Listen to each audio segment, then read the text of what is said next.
Hello दोस्तों, देश दुनिया के विजन चैनल में आपका स्वागत है। मैं राजेश। आज हम आपको बताएंगे, जैसा कि आप जानते हैं अभी बहुत सारे राज्य में मैरिज एक्ट ला रहा है। जैसे यूपी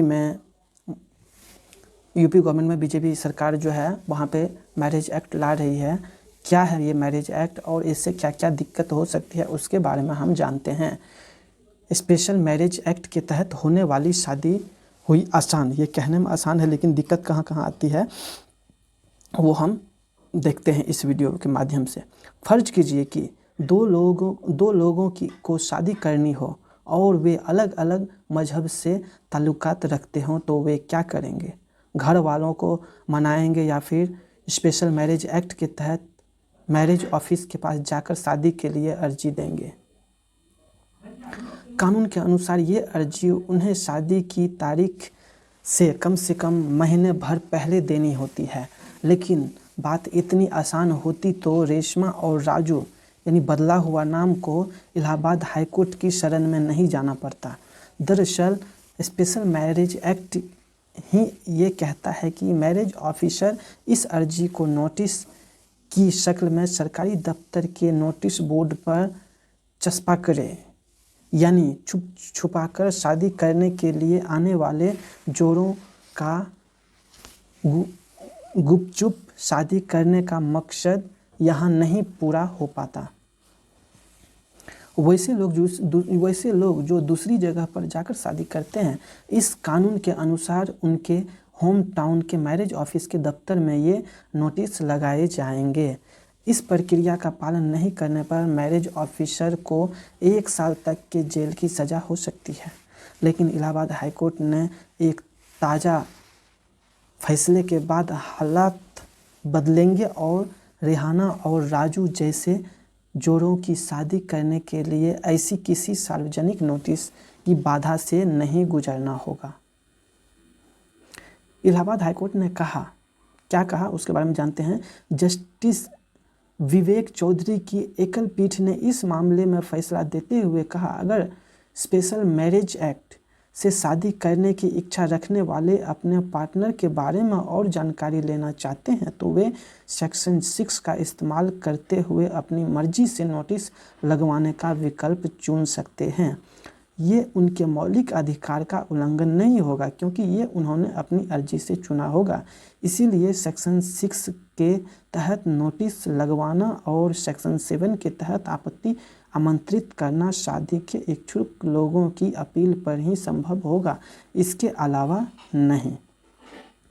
इसीलिए कोर्ट ये अनिवार्य करती है कि जो लोग इस एक्ट के सेक्शन 5 के तहत शादी करने का नोटिस देते हैं तो उस वक्त साथ ही साथ उनके पास मैरिज ऑफिसर से लिखित में ये अपील करने का भी विकल्प होगा कि वे अपनी शादी का नोटिस प्रकाशित करवाना चाहते हैं या नहीं।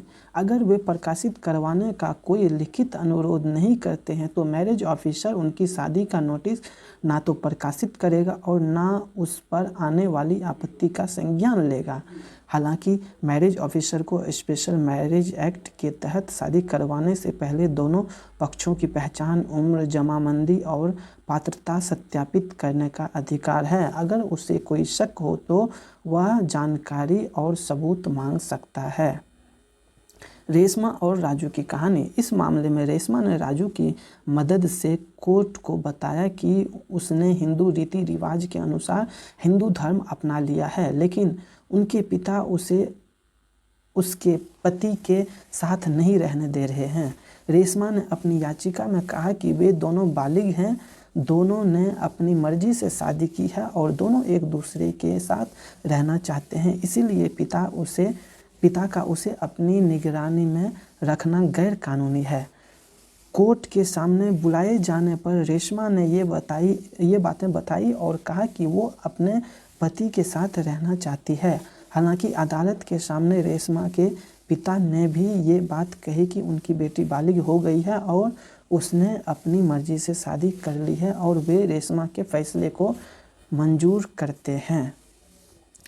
बड़े कानूनी सवाल। जस्टिस चौधरी ने अपने फैसले में लिखा है कि रेशमा के पति के इस शादी को मंजूर कर लेने के साथ ये मामला खत्म हो जाता, लेकिन रेशमा और राजू ने कोर्ट को बताया कि वे स्पेशल मैरिज एक्ट के तहत शादी करना चाहते थे, लेकिन इस कानून में 30 दिन की एडवांस नोटिस देने की शर्त है और ऐसा करने पर पूरी दुनिया को पता लग जाता।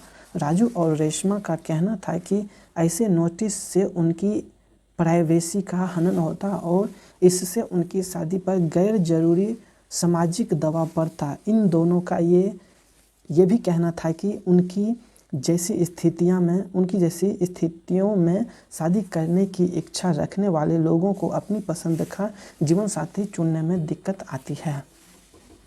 रेशमा और राजू के वकील ने कोर्ट को ये भी बताया कि उत्तर प्रदेश विधि विरुद्ध धर्म संपरिवर्तन प्रतिषेध अध्यादेश 2020 की अधिसूचना जारी होने के बाद स्थिति और जटिल हो गई है, क्योंकि ये कानून शादी के लिए धर्म परिवर्तन पर रोक लगाता है। कोर्ट ने इस पर कहा है कि देश में ज़्यादातर शादियां लोगों के अपने धार्मिक रीति रिवाज के तहत होती है और इसमें किसी नोटिस को प्रकाशित करने या इस पर लोगों की आपत्ति मांगने का कोई प्रावधान नहीं होता। अगर कोई झूठ बोलकर या जानकारी छुपाकर शादी करता है तो ऐसी शादी किसी भी कानून में प्रतिबंधित है। ऐसी स्थिति पैदा होने पर अदालत कभी भी सुनवाई कर सकती है और इस तरह की शादी को खारिज कर सकती है। जस्टिस चौधरी ने अपने फैसले के आखिर में लिखा, चूँकि ये मामला एक बड़ी जनसंख्या के मौलिक अधिकार की सुरक्षा से जुड़ा है, इसलिए कोर्ट के सीनियर रजिस्ट्रार इस आदेश की कॉपी राज्य के प्रमुख सचिव तक पहुंचा दें, जो राज्य के मैरिज ऑफिसरों और संबंधित अधिकारियों को जल्द से जल्द इसे पहुंचाएंगे। फैसले में कहा गया है कि रेशमा के पिता ने भी दोनों को सुखी वैवाहिक जीवन का आशीर्वाद दिया है। दोस्तों, मुझे उम्मीद है आपको ये वीडियो अच्छा लगा होगा और ये ट्रूथ है, यूपी में इलाहाबाद हाई कोर्ट का ये फैसला हुआ। इसी तरह के लेटेस्ट अपडेट के लिए और नई जानकारी के लिए हमारे चैनल पे बने रहिए और सब्सक्राइब कीजिए देश दुनिया की विजन चैनल को। Thanks for watching.